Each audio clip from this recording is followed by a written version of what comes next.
सब के लिए मैं एक एकादशी का भजन लेके आई हूँ और आप सब सुने और एंजॉय करें और कमेंट में मुझे ज़रूर लिख के बताएं कि आपको कैसा लगा। और आप सभी से मेरी भी हाथ जोड़कर रिक्वेस्ट है, निवेदन है कि मुझे भी फॉलो करें, सब्सक्राइब करें, लाइक करें, कमेंट करें। आप सबसे मेरी भी हाथ जोड़कर रिक्वेस्ट है, ठीक है। हाय यूट्यूब फैमिली, मेरी बहनों, मेरी दीदियों, आंटियों, भाई बहनों, जितने भी लोग यूट्यूब पर जुड़े हुए हैं, मेरी भी आप सबसे हाथ जोड़कर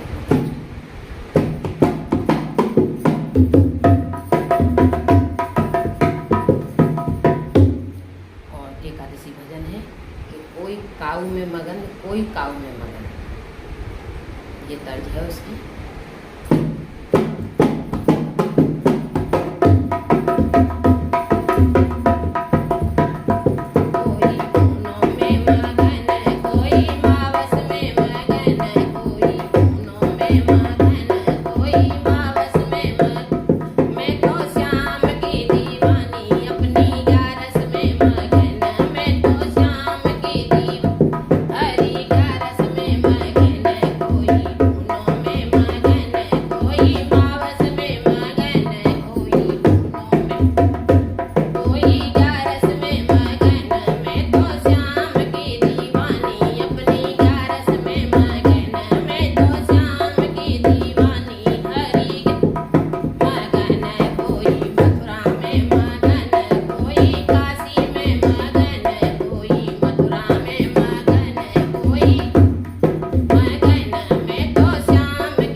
मैया